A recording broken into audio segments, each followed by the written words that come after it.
The morning sun streamed through the stained-glass windows of New Life Baptist Church, casting kaleidoscope patterns across the polished wooden pews.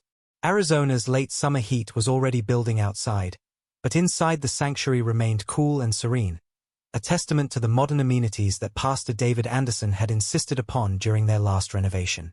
The sanctuary buzzed with anticipation as he stepped onto the platform, his confident stride and warm smile drawing all eyes toward him. At 38, he cut an impressive figure in his tailored charcoal suit, his salt and pepper hair lending him just the right touch of distinguished maturity. Turn with me to Proverbs 31. His rich baritone filled the space without need of amplification. The rustle of Bible pages echoed through the sanctuary, a sound that always brought a smile to his face. A wife of noble character, who can find? She is worth far more than rubies. His gaze drifted to the front row where Rebecca, his wife of 12 years, sat with perfect posture. Her golden hair swept into an elegant chignon, her modest floral dress the very picture of a pastor's wife. She met his eyes with a practiced smile, one that had graced countless church bulletins and ministry photographs. 8 years ago, when they'd first arrived in Phoenix, Rebecca had worn simpler clothes, her hair often pulled back in a practical ponytail as she chased their dreams with as much fervor as her husband. Those early days had been filled with door-to-door evangelism, potluck dinners in members' homes, and endless planning sessions around their kitchen table. Now, at 35, she embodied sophisticated Christian womanhood, every detail of her appearance carefully curated to inspire and encourage the women who looked to her for guidance. In these times of moral decay, David continued, his voice taking on the passionate cadence that had helped grow New Life from a humble congregation of 50 to over 3,000 members. We must hold fast to God's design for marriage. One man, one woman, united in faithful devotion before the Lord. In the third row, Deacon James Thompson nodded vigorously, his wife Patricia clutching her Bible with fervor. The Thompsons had been among the first to recognize Michael's potential when he arrived in Phoenix, fresh from seminary with big dreams and an even bigger vision for ministry. They championed his leadership through the early years, watching with pride as he transformed their aging neighborhood church into a vibrant community centerpiece. Their own marriage of 30 years stood as a testament to the values David preached. The transformation of New Life Baptist had been nothing short of miraculous. What began as a struggling congregation in a deteriorating building had blossomed into a sprawling campus with state-of-the-art facilities. The children's wing buzzed with activity 6 days a week, the youth center attracted teenagers from across the valley, and their community outreach programs had earned recognition from the mayor's office. Each step of growth seemed to confirm that God's hand was upon Michael's ministry. Rebecca's women's ministry thrived under her gentle guidance, her weekly Bible studies drawing women from across the valley. Her chocolate chip cookies were legendary, her prayer journal always at hand, her counsel sought by young wives and mothers struggling to balance faith and modern life.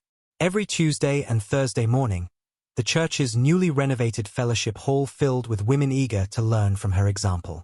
They studied scripture, shared prayer requests, and built the kind of community that had become increasingly rare in their fast-paced world.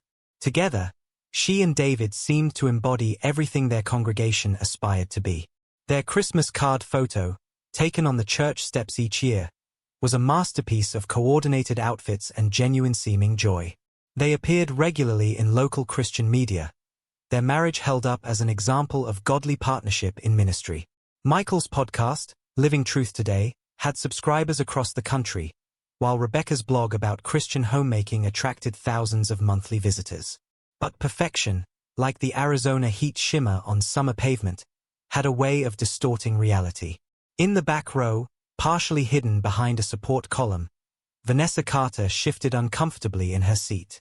At 32, she carried herself with an intensity that set her apart from the perfectly coiffed church wives around her. Her dark eyes never left David as he preached, watching every gesture, noting every subtle shift in his expression. Few would have noticed how his gaze skipped over her section of the sanctuary, how his fingers twisted his wedding band when he spoke of faithfulness. Elder Mark Stevens, head of the church board and a respected CPA in the community, sat in his usual spot by the left aisle, his accountant's mind already turning to the upcoming building project. New Life's growth had been astronomical, their programs expanding faster than their facilities could accommodate.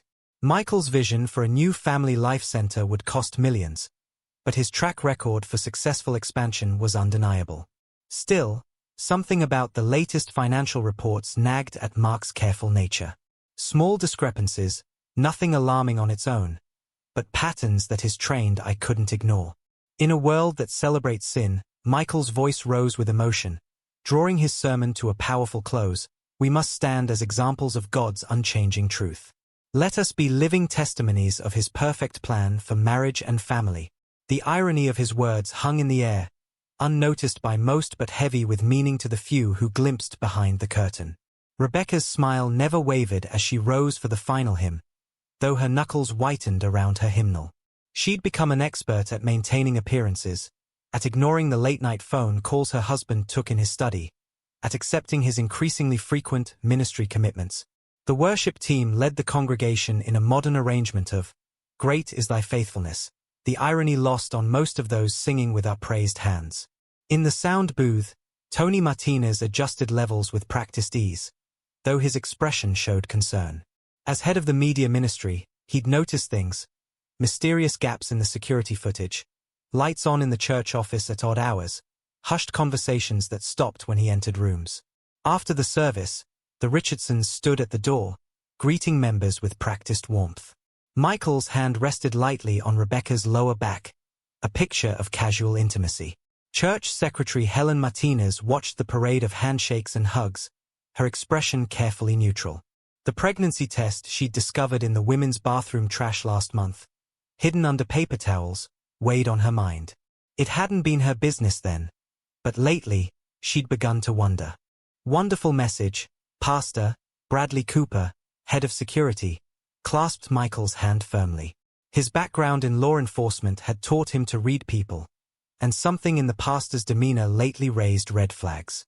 The unauthorized access to the church office after hours, the unexplained car in the parking lot long past ministry hours, small things, perhaps, but they formed a pattern. Young mothers clustered around Rebecca, seeking her wisdom on child-rearing and homemaking. She offered gentle counsel and promises of prayer, her reputation for discretion as solid as her sugar cookie recipe. If anyone noticed the shadows under her eyes, carefully concealed with expensive makeup, they attributed it to her tireless service to the congregation. The building committee will meet Tuesday, Elder Stevens reminded Michael, his keen eyes noting how the pastor's expression tightened almost imperceptibly. We'll need to review the updated financial projections. Of course, Michael's smile remained unwavering. I'll have everything ready. As the crowd thinned, Vanessa lingered by the welcome center, pretending to browse ministry brochures. Her phone buzzed in her purse, a text message that would go unanswered until later, when David could safely respond from the privacy of his study. The weight of secrecy pressed down on her shoulders, but she stood straight, her face a mask of casual indifference. In the church kitchen, volunteers prepared for the monthly fellowship lunch. Rachel Thompson, Patricia's daughter-in-law, arranged cookies on platters while discussing the upcoming women's retreat with other ministry leaders. Rebecca's theme this year is unshakable faith, she explained, not noticing how the pastor's wife flinched slightly at the words as she passed by the kitchen door. Later that afternoon, as the sun cast long shadows across the empty parking lot, Rebecca stood in their pristine church office, straightening already perfectly aligned photos on the wall. Their family portrait from last Christmas captured the image they presented to the world, Michael's strong hand on her shoulder, their matching warm smiles, everything coordinated in tasteful holiday colors. She touched the glass lightly, remembering the argument they'd had just before the photographer arrived, the accusations she'd swallowed down, the questions she didn't dare voice. Michael's voice drifted from his private office, low and urgent. Another confidential counseling call. Rebecca's hand dropped from the photo, her reflection in the glass showing the same serene smile she'd perfected over years of public ministry. But in the privacy of this moment, as the day's heat began to fade and the cleaning crew hadn't yet arrived, her eyes told a different story. The perfect image they'd crafted was beginning to show hairline cracks, visible only to those who knew where to look. Like the foundation of their sprawling church campus, built on Arizona's shifting desert soil, what appeared solid on the surface concealed deep instabilities beneath. The question wasn't if, but when, those cracks would begin to spread, threatening to bring down everything they'd built. As the evening settled over Phoenix, 3 different people in 3 different locations reached for their phones. Rebecca, in her immaculate kitchen, hesitated over her sister's number, swallowing back words she wasn't ready to speak. Michael, in his study, typed out a carefully worded message that would later be deleted. And Vanessa, in her modest apartment across town, cradled a secret that would soon shatter the perfect image they'd all worked so hard to maintain. The stage was set, the players in position, and the carefully constructed facade of New Life Baptist Church was about to face its greatest test. The question that hung in the air, unspoken but heavy with portent, was who would be left standing when the dust finally settled on this perfect image of Christian leadership. 3 years earlier, the leather couch in Pastor David Anderson's office had felt cool against Vanessa Carter's skin as she perched nervously on its edge. The late afternoon sun slanted through his office blinds, casting stripes of light across the degrees and awards that lined his walls. She'd come seeking counseling, her marriage crumbling under the weight of her husband's addiction, her faith hanging by a thread. "God hasn't abandoned you, Vanessa," David had said, his voice gentle as he leaned forward in his chair. The concern in his dark eyes seemed genuine, his presence both comforting and commanding. Sometimes he uses our deepest pain to draw us closer to him. That first counseling session had lasted 2 hours, well beyond the standard hour he typically allocated. Vanessa found herself sharing things she'd never told anyone, her fears, her dreams, the lonely nights waiting for her husband to return from another gambling binge. David listened with an intensity that made her feel truly seen for the first time in years. "We should pray together," he'd suggested as the session drew to a close. When he moved to kneel beside her, his hand warm and steady on her shoulder, something shifted in the atmosphere of the room. The prayer was passionate, intimate, his words wrapping around her like her embrace. Neither of them could have known then how that moment would set in motion a chain of events that would ultimately destroy everything they held dear. The counseling sessions became weekly, then twice weekly. Michael's secretary Helen raised an eyebrow at the frequency but said nothing. After all, Pastor Richardson was known for his dedication to helping troubled souls. If she noticed how his eyes lingered on Vanessa's retreating form, or how their voices sometimes dropped to whispers behind his closed office door, she filed it away with all the other small irregularities she'd observed over the years. Their first kiss happened 3 months later, after a particularly emotional session. Vanessa had just signed her divorce papers, her ex-husband having cleaned out their joint account before disappearing to Las Vegas. She'd collapsed into tears, and Michael's attempt at comfort had crossed a line that could never be uncrossed. His lips were soft against hers, his touch igniting something she thought had died during her marriage. "This is wrong," she'd whispered, even as her fingers curled into his shirt. "God understands loneliness," he'd responded, his voice husky. "He understands human need." The affair developed with the intensity of a desert wildfire. Secret meetings in out-of-town hotels, encrypted messages on a burner phone David kept hidden in his office safe, stolen moments in the church building late at night when he claimed to be preparing sermons. Michael's skill at maintaining appearances proved masterful. Even as he pursued his relationship with Vanessa, his public devotion to Rebecca never wavered. Then came the morning Vanessa stared at 2 pink lines on a pregnancy test, her hands shaking as she sat on her bathroom floor. The call to David was frantic, his response immediate. "Meet me at the usual place." The usual place was a small coffee shop in Tempe, far enough from their Phoenix congregation to avoid recognition. David arrived in his casual clothes. No clerical collar, no wedding ring. His face was ashen as Vanessa slid the test results across the table. "I'll take care of everything," he promised, his voice low and urgent. "But no one can know. You understand that, right? It would destroy the ministry, destroy all the good we're doing for God's kingdom." Vanessa nodded, her throat tight. She'd known from the beginning that she was the other woman, the secret that could never see light. But somehow, the reality of carrying Michael's child made everything more painfully clear. The arrangements were made with clinical efficiency. David set up a separate bank account, routing church funds through a maze of transactions that would have impressed a money launderer. He found her a new apartment on the opposite side of Phoenix, far from prying eyes. Every detail was managed, every contingency planned for. Your story is that the baby's father was a brief relationship that ended before you knew you were pregnant, David instructed. No one can ever know the truth. Promise me, Vanessa. She promised, not yet understanding how that promise would eat away at her soul over the coming years. Faith was born on a Tuesday morning, her first cry echoing through a hospital room where David couldn't be present. He was leading a staff meeting when his daughter entered the world, maintaining his perfect facade while his heart raced with each update text from Vanessa's sister. The baby had his eyes, a fact that would later cause him both joy and terror. The financial support was generous, private preschool tuition, a comfortable lifestyle, regular gifts that arrived in plain envelopes. But money couldn't fill the void of a father's absence. Vanessa watched as Faith took her first steps, said her first words, all without David there to witness them. She recorded videos, sent pictures, tried to include him in their daughter's life in whatever way she could. But as Faith grew, so did Vanessa's resentment. Every Sunday, sitting in the back of New Life Baptist, she watched David preach about family values while their daughter sat beside her, unknown and unacknowledged. She saw Rebecca's perfect smile, heard the congregation's admiration for their pastor's seemingly ideal marriage, and felt the bitter taste of reality in her mouth. The strain began to show in subtle ways. Michael's sermons on honesty became shorter, his eyes avoiding certain sections of the congregation. The confident swagger in his step diminished, replaced by a tension that close observers might notice in his shoulders. Late at night, alone in his study, he pored over church financial records, moving numbers with increasing desperation to cover his growing expenses.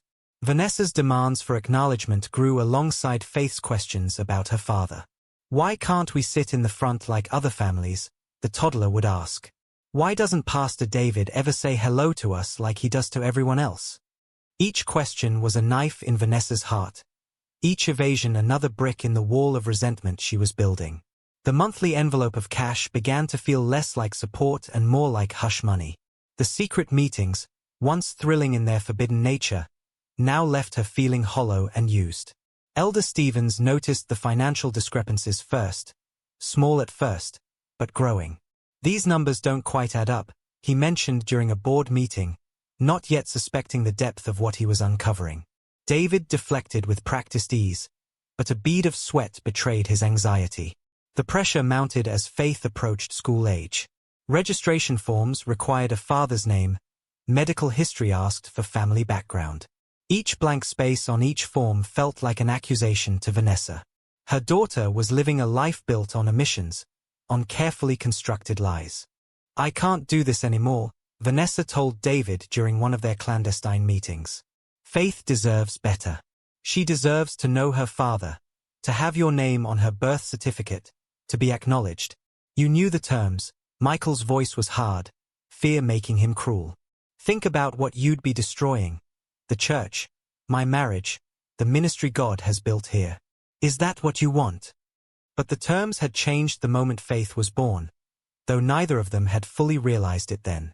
A child's need for identity, for belonging, couldn't be bought off with monthly payments and secret visits.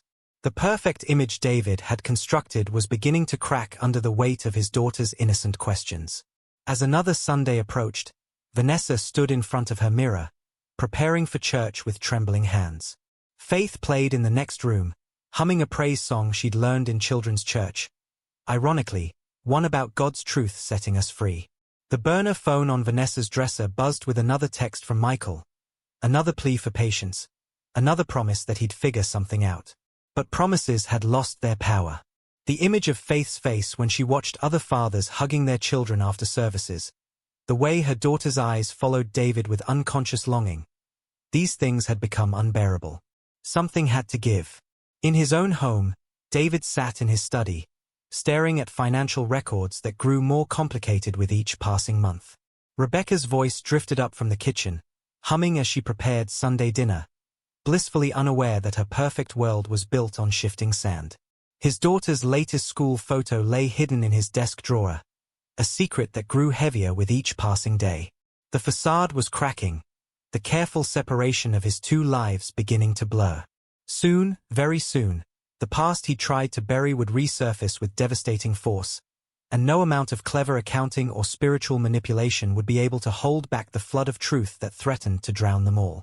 The first anonymous letter arrived on a Tuesday morning, tucked innocuously among the church's regular mail.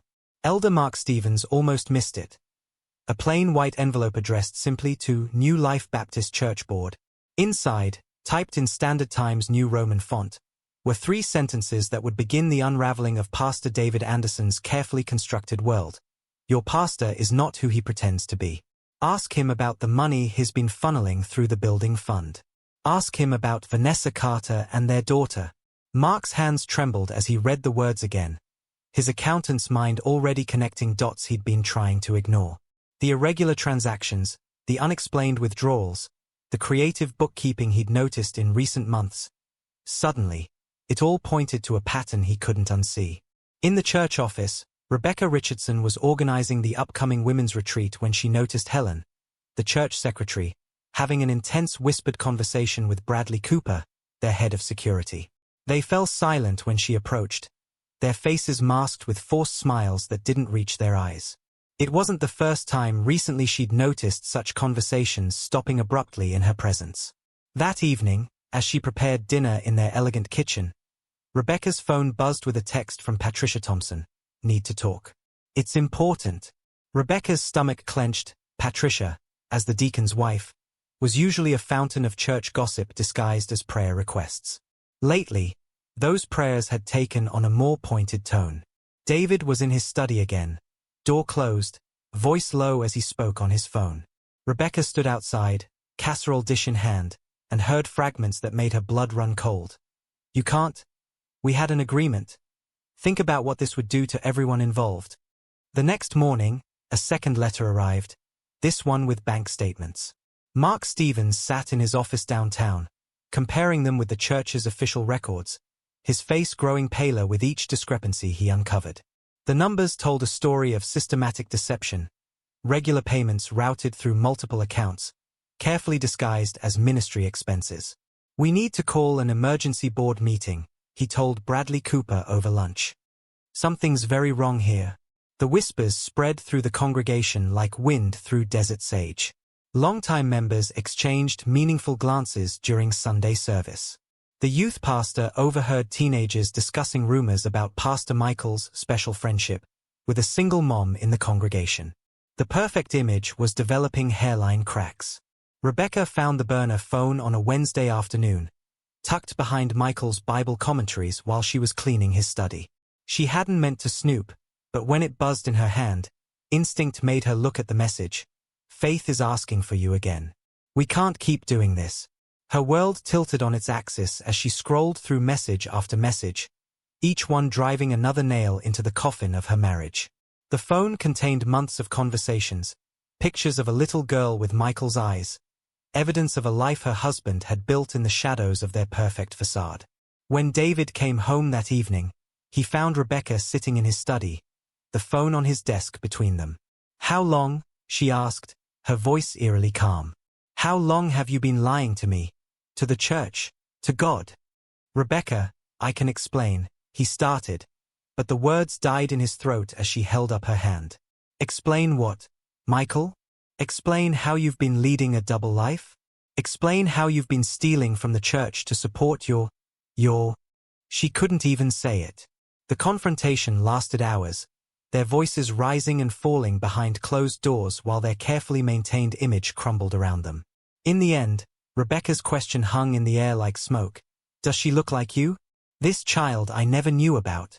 Across town, Vanessa put Faith to bed, her mind made up.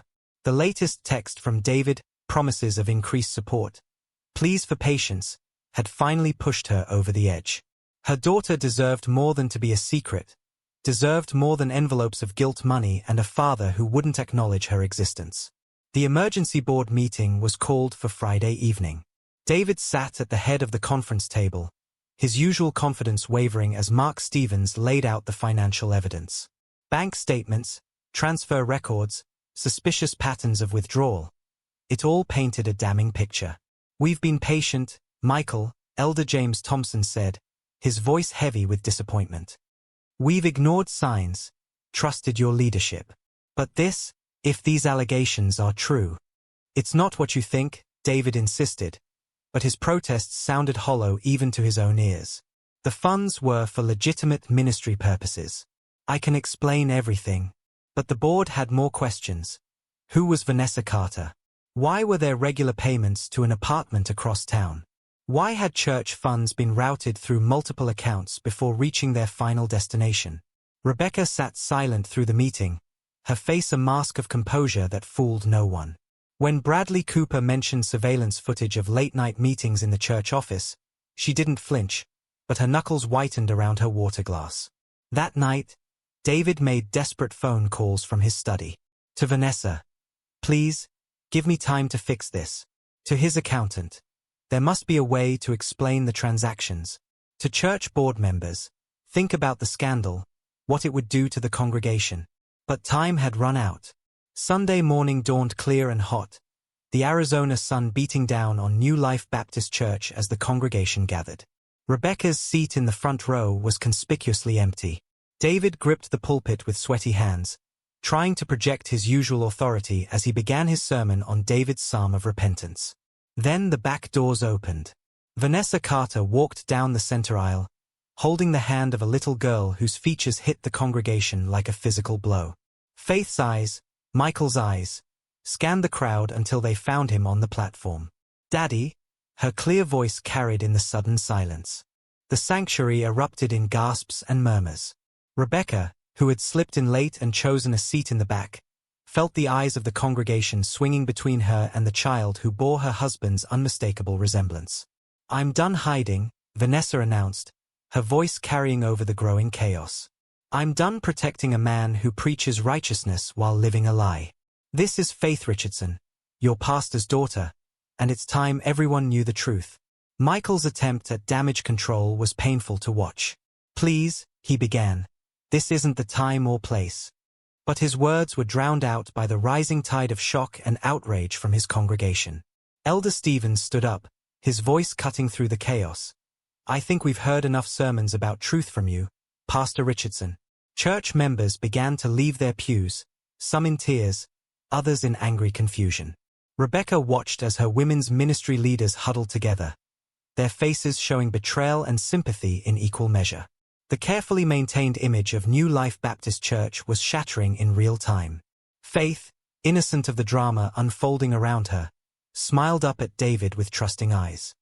"I drew you a picture," she said, holding up a crayon drawing. "Mommy said I could finally give it to you." The simple gesture, witnessed by the entire congregation, was the final crack in Michael's facade. He stepped down from the pulpit, his shoulders sagging under the weight of exposed truth. But before he could reach Faith, Rebecca stood up. All these years, her voice carried clearly through the sanctuary. All these years of lying, of stealing, of betraying everything we built together.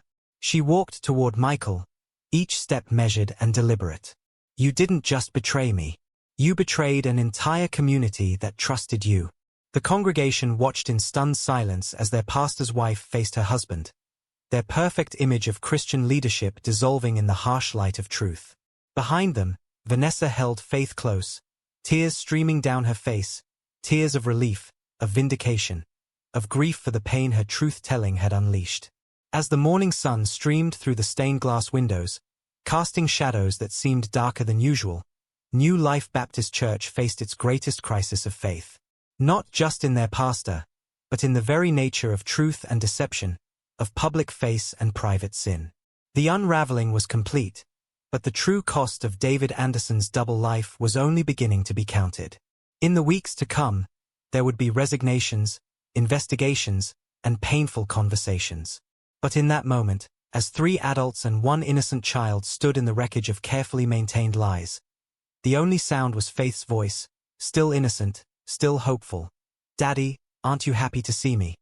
Pastor's secret family exposed, local church in turmoil, the Arizona Republic's headline screamed from newsstands across Phoenix.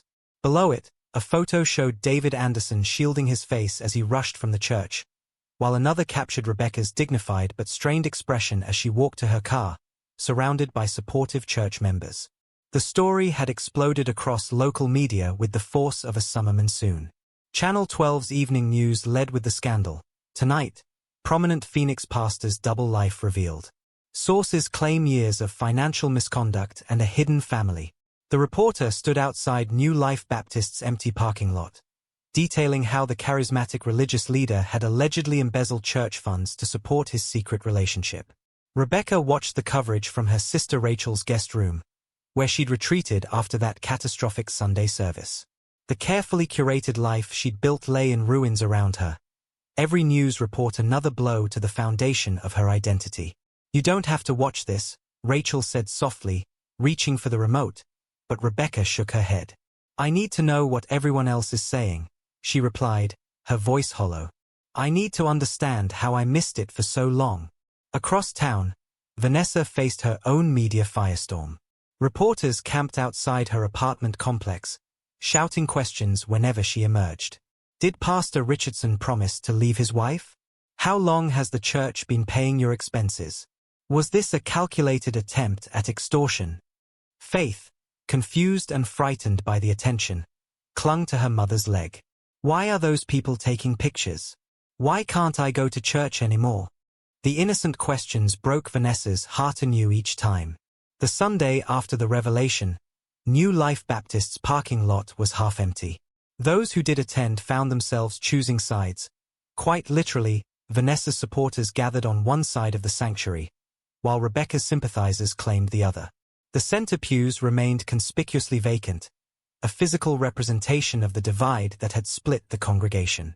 Elder Stevens stood at the pulpit, his voice trembling as he addressed the diminished congregation. "We understand that many of you have questions. The board is conducting a thorough investigation of both the financial and moral allegations. We ask for your prayers and patience during this difficult time." But patience was in short supply. Social media buzzed with accusations and counter-accusations. Longtime church members posted lengthy defenses of Rebecca, while others argued that Vanessa and Faith were the true victims. Screenshots of Michael's past sermons on faithfulness and integrity circulated with bitter commentary. "I just can't believe we didn't see it," Patricia Thompson whispered to her prayer group, which now met in her home rather than the church. "All those late-night counseling sessions, the special ministry projects. We were so blind." The ripples spread beyond New Life Baptist. Other churches in the area found themselves dealing with the fallout. Pastors faced uncomfortable questions about financial accountability and marriage counseling protocols. The Ministerial Alliance held emergency meetings to discuss the scandal's impact on the broader Christian community. Rebecca's parents flew in from Minnesota, bringing with them a lifetime of religious certainty that offered little comfort in the face of such betrayal. "You need to fight for your marriage," her mother insisted over coffee in Rachel's kitchen. "The church needs to see you standing by your man, showing the power of forgiveness." Rebecca's laugh held no humor. "Stand by him? While he explains away years of lies? While his other child calls him daddy in front of everyone?" She shook her head. "I don't even know who he is anymore." Michael's parents, retired missionaries now living in Florida, issued a brief statement through their own church. "We are deeply saddened by our son's choices and are praying for all involved." Their disappointment, carefully worded though it was, added another layer of weight to Michael's shoulders as he faced the consequences of his exposure. Vanessa's family struggled with their own complex emotions. Her sister Jessica, who had helped keep Michael's identity secret during Faith's birth, now faced harsh criticism from other family members. "You should have told us," their mother raged. "We could have stopped this before it went so far." "And then what?" Jessica countered. "Faith would still exist. The truth would still be there, just buried deeper." Faith, at the center of the storm, showed signs of stress that broke her mother's heart. Her nightmares increased, her normally bubbly personality subdued. When a classmate at her preschool asked why her picture was in the newspaper, she burst into tears. The theological debates that erupted in the wake of the scandal proved almost as divisive as the revelation itself. Sunday school classes transformed into heated discussions about sin, forgiveness, and accountability. The youth group, already struggling with questions of faith and authenticity, found their trusted leaders fall particularly challenging. "How can we believe anything we were taught? one teenager demanded during a particularly emotional youth meeting. He preached about purity while living a lie. He taught us about honesty while stealing from the church. What else was fake? Rebecca found her own faith tested in ways she'd never imagined. Her daily devotions, once a source of comfort and guidance, now felt hollow. The Bible verses about forgiveness that well-meaning friends quoted at her seemed to mock her pain. During a particularly dark night, she found herself driving to the church, using the key she still carried to let herself into the darkened sanctuary. Sitting in her usual pew, she looked up at the cross and whispered, "Where were you when he was betraying everything we believed in?" Michael, meanwhile, attempted to justify his actions through a lens of spiritual warfare and human weakness. In a written statement released through his hastily hired attorney, he claimed, "I was caught between my calling to ministry and my human failings. I ask for understanding as I seek restoration and healing." The statement sparked outrage from both sides. Rebecca's supporters saw it as a manipulation of spiritual language to excuse moral failure, while Vanessa's advocates pointed out that it made no mention of his obligations to faith. Vanessa wrestled with her own spiritual guilt. During a tearful confession to her new counselor, she admitted, "I knew he was married. I knew it was wrong. But he made it sound so right, like God himself had brought us together. How could something that felt like answered prayer be so destructive?" Local religious leaders felt compelled to address the scandal. Pastor James Martinez of Cornerstone Fellowship spoke for many when he said, "This situation reminds us that no one is immune to temptation, and that accountability is crucial in ministry. But it also calls us to examine how we may enable such deception through our unwillingness to question those in authority." The crisis of faith extended beyond individuals to shake the very foundation of religious authority in the community. Questions about power, truth, and authentic faith dominated discussions in homes and coffee shops throughout Phoenix. Rebecca found unexpected support from an unlikely source. During a chance encounter at a local grocery store, she ran into Elizabeth Chen, whose husband, a prominent businessman, had been exposed in a similar scandal years earlier. The hardest part, Elizabeth told her over coffee afterwards, isn't the public humiliation or even the personal betrayal. It's rebuilding your faith when everything you believed about God's plan for your life seems to have been a lie. 3 weeks after the revelation, New Life Baptist's attendance had dropped by 60%. The building fund, already complicated by Michael's financial manipulations, faced new scrutiny as dozens of families withdrew their pledges. The grand vision of expansion that had once seemed divinely inspired now appeared as hollow as the promises David had made to both his wives. A month into the scandal, Rebecca sat in her lawyer's office, staring at divorce papers while across town. Vanessa met with a different lawyer to discuss custody arrangements and support obligations. Faith drew pictures in her therapy sessions. A family portrait that showed her standing between two houses, her father a distant figure in the background. The perfect life had shattered, and the pieces were too sharp for anyone to handle without being cut. The image of the ideal pastoral family lay in ruins, leaving in its wake questions that would haunt both the individuals involved and the broader religious community for years to come. As the Arizona summer blazed outside, 3 separate households grappled with the aftermath of exposed truth. Rebecca, in her sister's guest room, packed away photos of her marriage while trying to imagine a future she'd never planned for. Vanessa, in her apartment, attempted to explain to Faith why the reporters wouldn't leave them alone. And Michael, in a small extended-stay hotel on the outskirts of town, faced the wreckage of both his private and public lives, understanding too late that a foundation built on lies could never support the weight of truth. The fluorescent lights of New Life Baptist's conference room cast harsh shadows across exhausted faces as the church board convened their 3rd emergency meeting in 2 weeks. Elder Stevens shuffled through a stack of papers, financial reports, legal documents, and the latest attendance figures that showed their once thriving congregation hemorrhaging members.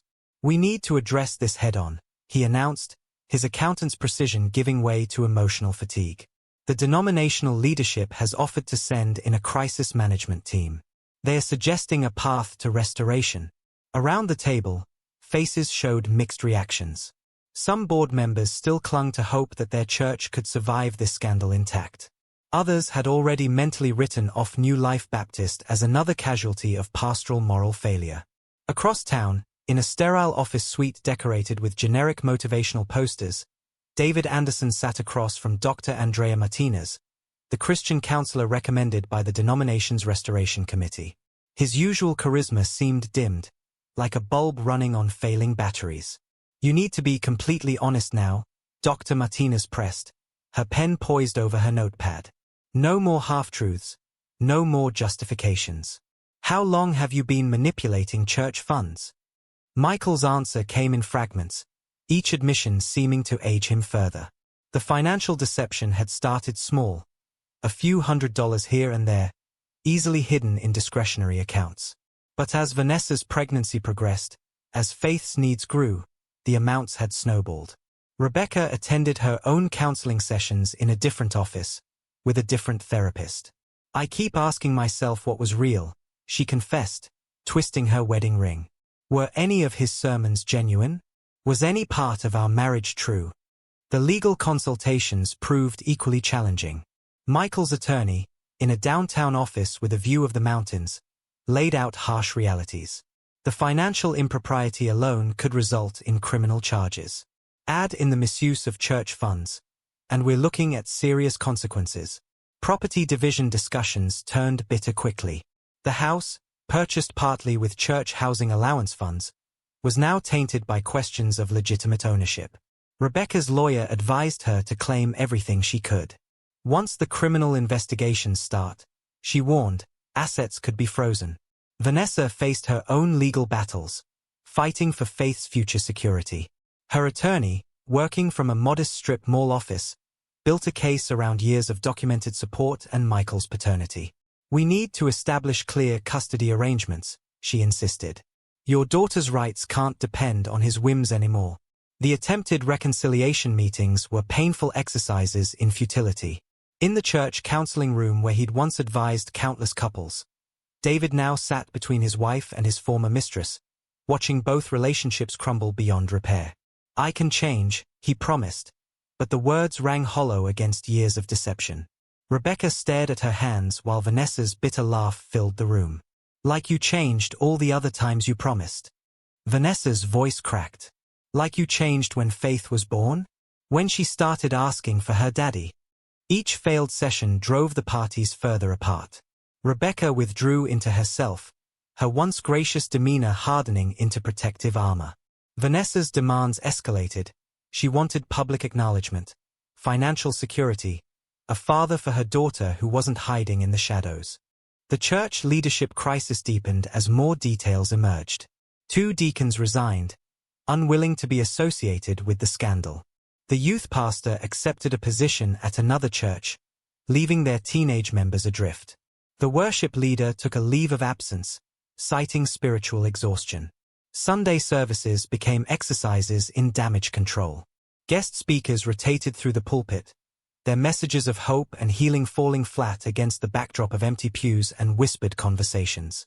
The congregation continued to split, with some members calling for Michael's complete removal while others argued for mercy and restoration. Then came the Wednesday night that changed everything. Michael, after another tense meeting with church leadership, made an announcement that stunned even his closest supporters.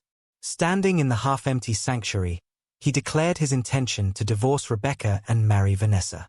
"I've been living a lie," he proclaimed, his voice carrying the same passionate tone he'd once used for altar calls. "God is calling me to make things right, to be the father Faith deserves, to live in truth." Rebecca, sitting in her usual front row seat, felt the eyes of the congregation burning into her back. The whispers started immediately, some sympathetic, others questioning if she'd somehow driven him to this decision. Her carefully maintained composure cracked, and she fled the sanctuary in tears. But Michael's announcement hit Vanessa even harder than Rebecca. In her apartment that night, as Faith slept peacefully in the next room, she read and reread his text message, "I'm choosing you. We can be a real family now." The words she'd longed to hear for years now felt like acid in her throat.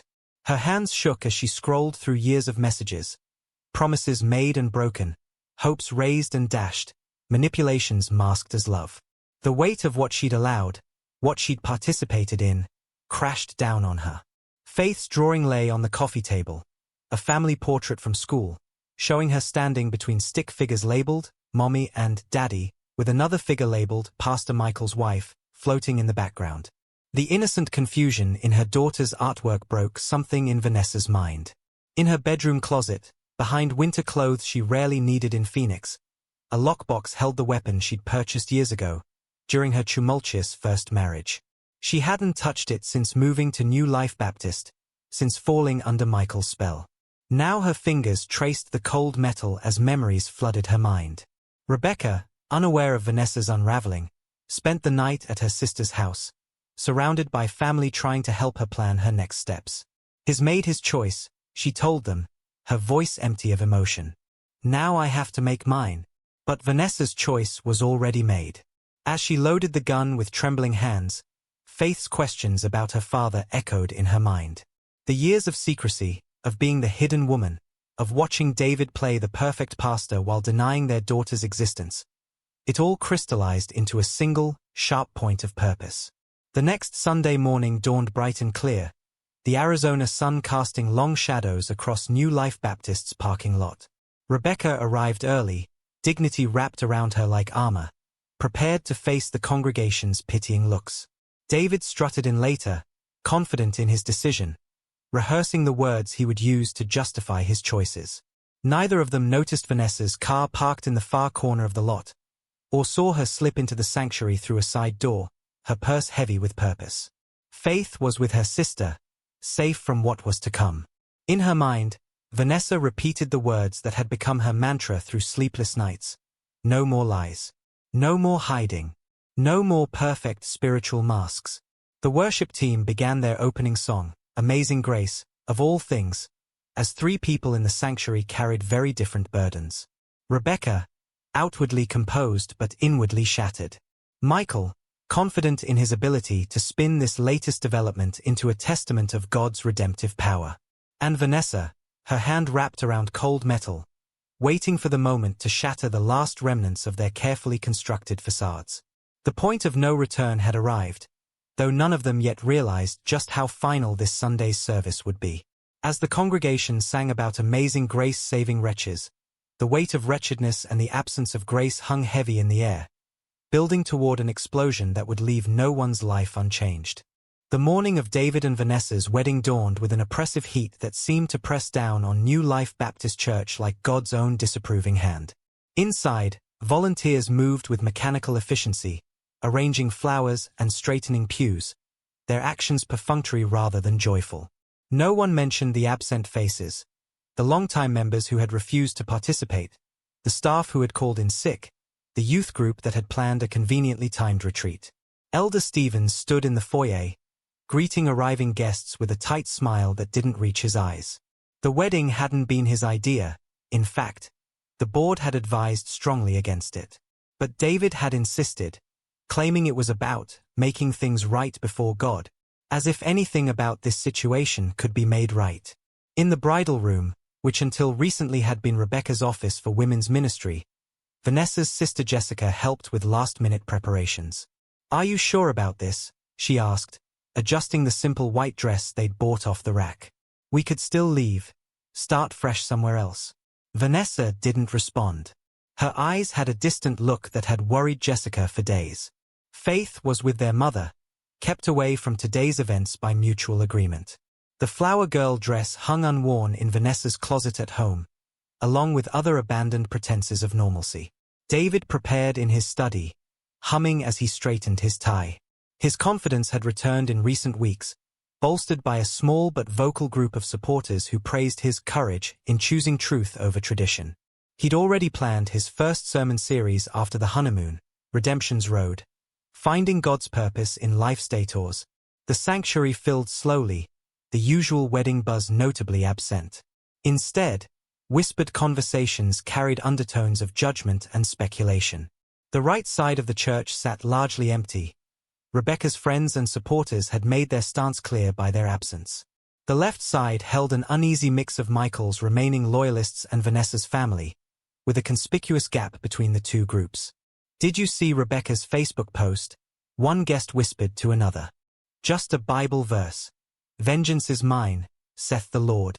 What no one knew What no one could have guessed was that Vanessa had risen before dawn that morning, driven to a storage unit on the outskirts of town, and retrieved the gun she'd hidden there weeks ago. It now lay wrapped in a white handkerchief at the bottom of her wedding purse, as much a part of her preparations as the something borrowed and something blue. As the ceremony's scheduled start time approached, David took his place at the altar. He'd chosen to stand in the exact spot where he'd preached for years, where he'd counseled couples, where he'd built his reputation as a man of God. The irony was lost on him, but not on the congregation. The wedding coordinator, a newer church member who hadn't known Rebecca well, signaled the pianist. The familiar strains of the wedding march filled the sanctuary, but they seemed somehow discordant, as if the very instruments were protesting their role in this event. The back doors opened, and conversations died mid-whisper. Vanessa stood framed in the doorway. Alone, her father had refused to give her away. She clutched her bouquet in one hand, her purse in the other, and began the long walk down the aisle. Those who knew her well might have noticed something off in her expression, a tension in her movements that spoke of something beyond normal wedding jitters. But Michael, watching from the altar with a self-satisfied smile, saw only what he wanted to see. Halfway down the aisle, Vanessa stopped. The music played on for several beats before the pianist noticed and faltered to silence. In the sudden quiet, Vanessa's voice carried clearly, "No more lies." Her hand moved to her purse with practiced steadiness. The gun, when she drew it, looked almost artificial under the church lights, like a prop in a poorly conceived drama. But the collective gasp from the congregation was very real. "Vanessa," Michael's voice took on the soothing tone he'd used in countless counseling sessions. "Put that down. Think about faith." "I am thinking about faith," Vanessa's voice cracked. "I'm thinking about how she'll grow up watching her father deny her existence. I'm thinking about how you'll do to her what you did to me. Make her a secret, a shame, something to hide." The first shot caught David high in the chest, the sound deafening in the enclosed space.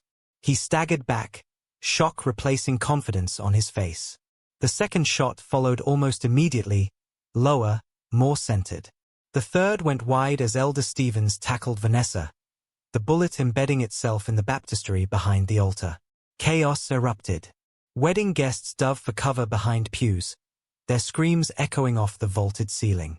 Someone had the presence of mind to call 911, their voice shaking as they gave the dispatch operator details that would soon make national headlines. David lay sprawled across the altar steps, blood spreading across his white shirt in a macabre parody of communion wine. Elder Stevens held Vanessa pinned to the ground, her wedding dress splayed around her like broken wings, the gun kicked away down the aisle. "He promised," she sobbed, no longer struggling. "He promised we'd be a real family. He promised God had brought us together." The first responders arrived to find a scene that defied easy explanation. Paramedics worked on David while police secured the perimeter and began taking statements.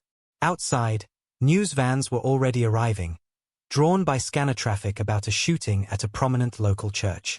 Jessica, who had been waiting in the bridal room, pushed through the crowd to reach her sister. "Faith," she kept saying. "Think about faith. What have you done?" But Vanessa's eyes remained fixed on David as the paramedics loaded him onto a stretcher. "No more lies," she whispered again. "No more perfect Christian fairy tales." In the chaos, someone thought to call Rebecca. She answered on the first ring, as if she'd been waiting for news of how the wedding would implode. But even she couldn't have anticipated this ending.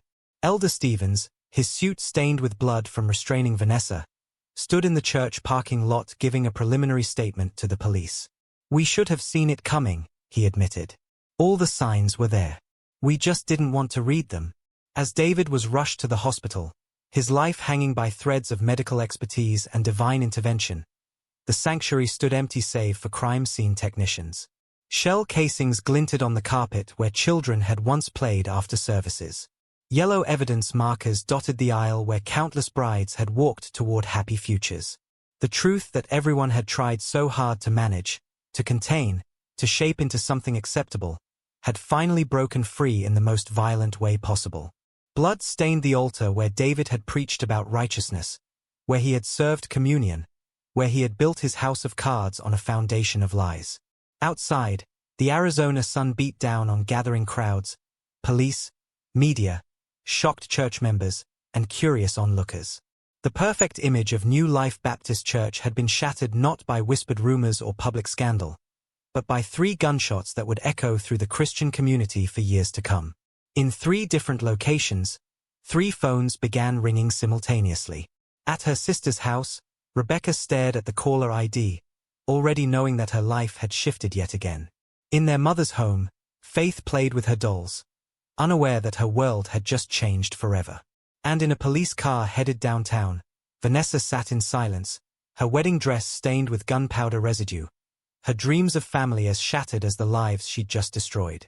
The day of reckoning had arrived, and its cost would be counted not just in physical wounds, but in shattered faith, broken trust, and the death of illusions that had sustained an entire community. The truth had finally been revealed, not in whispers or accusations, but in gunfire and blood on the altar of a church that had valued image over honesty, appearances over truth. The intensive care waiting room at Phoenix General Hospital hummed with tension as doctors worked to save Pastor David Anderson's life. 3 bullets had torn through his body, 2 in the chest, 1 grazing his shoulder, leaving him hovering between life and death. The same hands that had once been raised in praise now lay motionless, connected to a maze of tubes and wires. Outside his room, a police officer stood guard, though there was little need.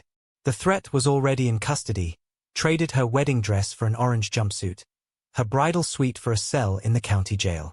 Vanessa Carter sat in silence, refusing to speak even to her court-appointed attorney, her eyes fixed on nothing as the reality of her actions settled over her like desert dust. Rebecca received the news of Michael's condition with unsettling calm.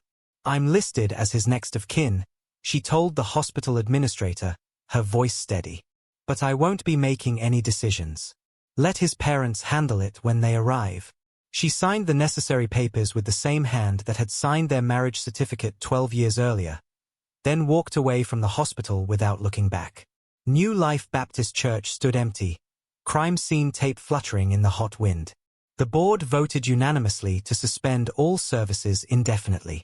The building that had once housed thousands of worshippers became a macabre tourist attraction, with local news crews filming their segments in front of its silent doors. "Wedding turns to bloodshed. Pastor shot by jilted lover," screamed the headlines. National media descended on Phoenix, each outlet competing for the most sensational angle. Religious hypocrisy leads to violence, church scandal ends in shooting, pastor's double life sparks tragedy. Each headline drove the story further into the public consciousness. Faith, still too young to fully comprehend the situation, asked questions that broke her grandmother's heart. "Why is Mommy on TV? When can I see her? Where's Daddy?" The answers were too complex, too painful for a child's understanding. Child Protective Services became involved, starting the delicate process of determining the little girl's future. In the county courthouse, Vanessa's arraignment played out like a scene from a crime drama. "Your Honor, the defendant is charged with attempted murder in the first degree, aggravated assault with a deadly weapon, and criminal damage to a house of worship," the prosecutor announced to a packed courtroom. Vanessa's public defender argued for bail, citing her lack of criminal history and ties to the community. "My client is a victim herself, Your Honor, manipulated and betrayed by a man who used his position of spiritual authority to exploit her." The judge, a veteran of the bench who thought he'd seen everything, set bail at $2 million. The premeditated nature of this attack, carried out in a house of worship during what was meant to be a wedding ceremony, demonstrates an alarming level of planning and potential for violence. Rebecca found herself drawn into the legal proceedings against her will. The prosecution needed her testimony to establish Michael's pattern of deception, the depth of his financial misdeeds, the extent of his double life. Each court appearance forced her to relive the humiliation, to face both her husband's betrayal and Vanessa's desperate act of violence. The preliminary hearing brought forward a parade of witnesses. Church board members testified about financial irregularities, staff members recalled suspicious behaviors, and congregation members described the growing tension leading up to the shooting. Elder Stevens's testimony proved particularly damning. Looking back, he told the court, "We enabled this situation. We saw the signs but chose to look away. Our desire to protect the church's reputation allowed this deception to flourish. Michael's condition stabilized after 3 surgeries, but the man who emerged from sedation was a shadow of the charismatic preacher he'd once been. The bullets had done extensive damage, leaving him dependent on others for basic care. His first coherent words, according to the night nurse, were "I'm sorry," though no one knew for sure to whom the apology was directed. Rebecca began her own journey of healing, seeking therapy to understand how she'd missed the signs, how she'd allowed herself to become complicit in maintaining the perfect image that had ultimately shattered so violently. Her therapist helped her see that she too had been a victim of spiritual manipulation. "You were groomed," the therapist explained, "not just by Michael, but by a religious culture that prioritizes appearance over authenticity, that values the preservation of image over the acknowledgement of truth." The dissolution of New Life Baptist's community happened gradually, then all at once. Some members found new church homes, others withdrew from organized religion entirely. The youth group, once vibrant and growing, scattered to different congregations. The worship team disbanded, their music silenced by the echoes of gunshots. Faith's custody situation became a complex legal battle. With her mother in jail and her father in the hospital, temporary custody was granted to Vanessa's sister Jessica. The court appointed a guardian ad litem to represent Faith's interests, adding another layer of legal complexity to an already tangled situation. Support systems emerged in unexpected places. Rebecca found solidarity in a support group for women betrayed by religious leaders. Vanessa's family rallied around Faith, creating a stable environment amid the chaos. Even some former church members formed a prayer group dedicated to healing and reconciliation, though their numbers were small. The evidence presentation in Vanessa's trial painted a detailed picture of tragedy in the making. Security footage showed her arriving early on the wedding day, the gun hidden in her purse. Text messages between her and David revealed years of manipulation and broken promises. Financial records exposed the elaborate system of payments and cover-ups. The prosecution built their case methodically, presenting Vanessa as a calculating woman who chose violence over legal recourse. The defense countered with evidence of Michael's psychological manipulation, painting a picture of a vulnerable woman pushed to the breaking point by years of spiritual and emotional abuse. Michael's recovery was slow and complicated by infections. The man who once commanded attention with his mere presence now struggled to feed himself. His parents took turns staying with him, their missionary zeal tempered by the harsh reality of their son's choices and their granddaughter's uncertain future. Rebecca filed for divorce, citing irreconcilable differences rather than the more salacious grounds available to her. "I don't need to add to the spectacle," she told her attorney. "The truth is already out there for anyone who wants to see it." 3 months after the shooting, the old church building was put up for sale. The board, facing mounting legal fees and dwindling resources, had no choice. The property that had once represented the pinnacle of religious success in Phoenix now stood as a monument to the consequences of unchecked power and unaddressed deception. Faith started therapy, her sessions filled with drawings of broken families and questions about good and evil. Her therapist noted the recurring themes in her artwork: divided houses, separated parents, and always, a church building in the background, its windows dark and uninviting. As summer faded into fall, 3 separate storylines continued to unfold. Rebecca, rebuilding her life from the ashes of betrayal. Vanessa, facing the consequences of her actions within the criminal justice system. And Faith, an innocent child caught between 2 broken worlds, her future shaped by choices she never made and truths she was too young to understand. The aftermath of that wedding day shooting would ripple through the Phoenix religious community for years to come, forcing conversations about power, accountability, and the true meaning of spiritual leadership. The perfect image had been shattered, but from its fragments, hard truths began to emerge, truths that would ultimately lead to healing, though not in the way anyone had expected or wanted. The Maricopa County Courthouse stood stark against the morning sky as spectators gathered for the final day of Vanessa Carter's trial. After 6 weeks of testimony that had laid bare the dark underbelly of religious authority and spiritual manipulation, the jury had reached their verdict. Inside the packed courtroom, tension hung heavy as summer storm clouds. Rebecca sat in the back row, her presence a surprise to many. She'd avoided most of the trial, but something drove her to witness this final chapter. Perhaps it was closure, perhaps it was a need to see justice served, or perhaps it was simple human curiosity about the woman who had shattered their shared illusion of a perfect life. In the matter of State versus Carter, on the count of attempted first-degree murder, we find the defendant guilty. The foreman's voice carried clearly through the hushed courtroom. Additional verdicts followed: guilty of aggravated assault, guilty of criminal damage to a house of worship. Only on the charge of attempted premeditated murder did the jury opt for a lesser-included offense. Vanessa stood motionless as the verdicts were read, her face a mask of resignation. Behind her, her sister Jessica wept quietly, thinking of Faith, who would now face years without her mother's presence. The prosecution had argued for maximum sentences, citing the premeditated nature of the attack and the sanctuary violation.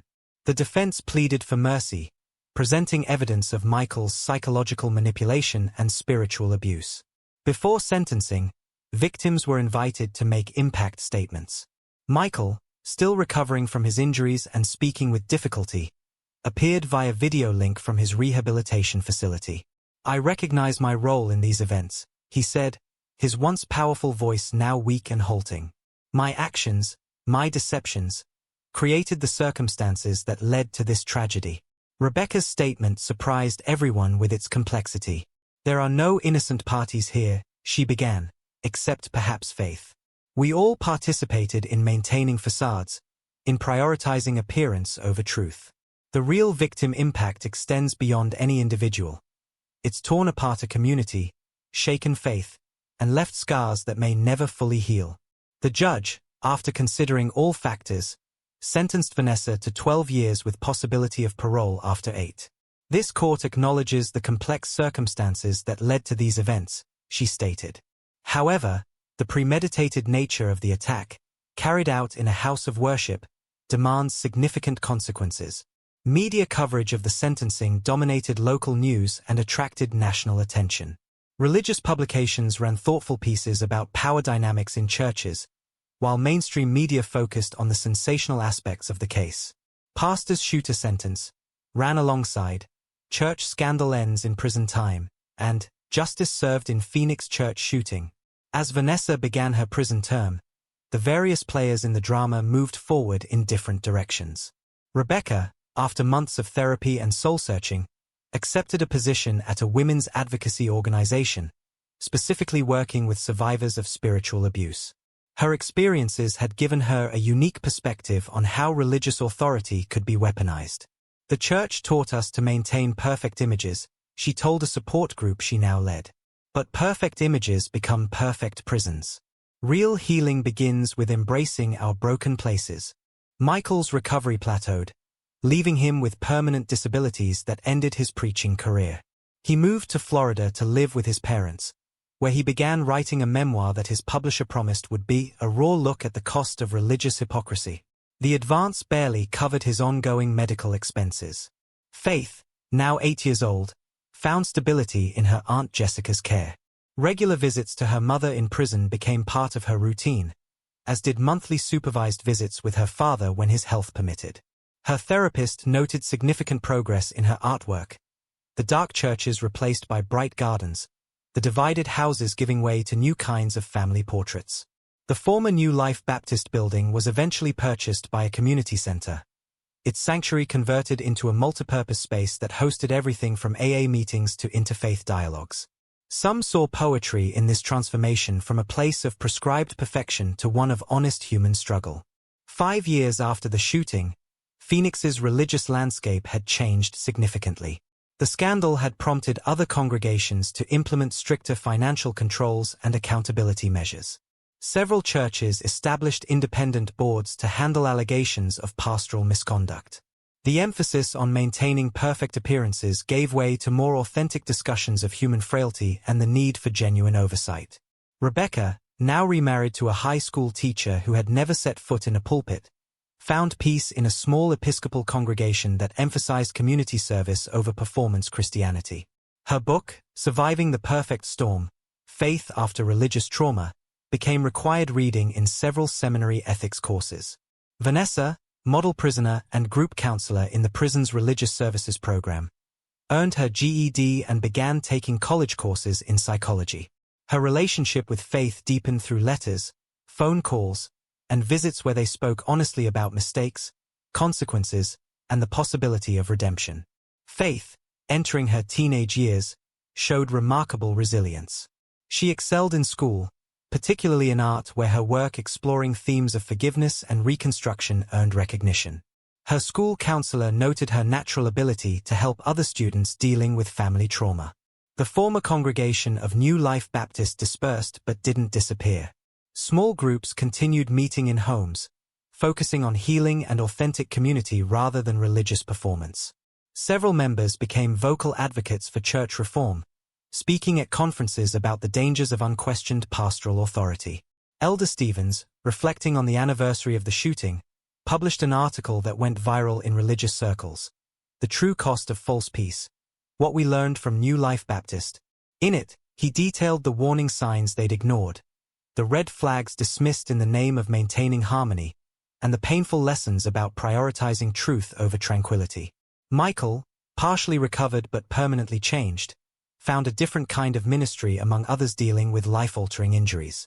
His testimony no longer focused on victory and success, but on brokenness and the long road of genuine repentance. Some found his new message more authentic than his previous polished sermons had ever been. The media's interest gradually waned, but the case became a landmark example in discussions of church governance and pastoral accountability. Seminaries added courses on ethical leadership and financial transparency. Denominations revised their policies on pastoral counseling and church discipline. 10 years after the shooting, a documentary filmmaker interviewed the principal figures in the story. Rebecca, elegant in her silver-streaked hair, spoke of finding strength in vulnerability. Vanessa, recently paroled and rebuilding her life, reflected on the high cost of secrets and lies. Michael, speaking slowly from his wheelchair, acknowledged how the pursuit of religious perfection had led to profound destruction. Faith, now preparing for college with plans to study counseling, offered perhaps the most powerful perspective. Everyone talks about forgiveness and healing like they're destinations you reach, but they're really ongoing journeys. My family's story isn't about a perfect ending. It's about learning to live authentically in the midst of brokenness. The Arizona sun still beat down on Phoenix's churches, but the landscape of faith had shifted. The scandal that rocked New Life Baptist became a watershed moment, prompting difficult but necessary conversations about power, truth, and the dangerous allure of religious perfection. In the end, the story of David Anderson, Rebecca, Vanessa, and Faith became more than a cautionary tale of religious scandal. It evolved into a complex testimony about the cost of maintaining facades, the price of unchecked authority, and the possibility of finding genuine redemption not in perfect performances, but in the honest acknowledgement of human frailty and the long, difficult work of rebuilding from ruins. As Phoenix's religious community continued to evolve, the lessons learned from New Life Baptist's implosion remained relevant. That true faith could survive the shattering of perfect images, that authentic community could emerge from the ashes of artificial harmony, and that sometimes the path to genuine redemption began with the courage to let carefully constructed facades fall away.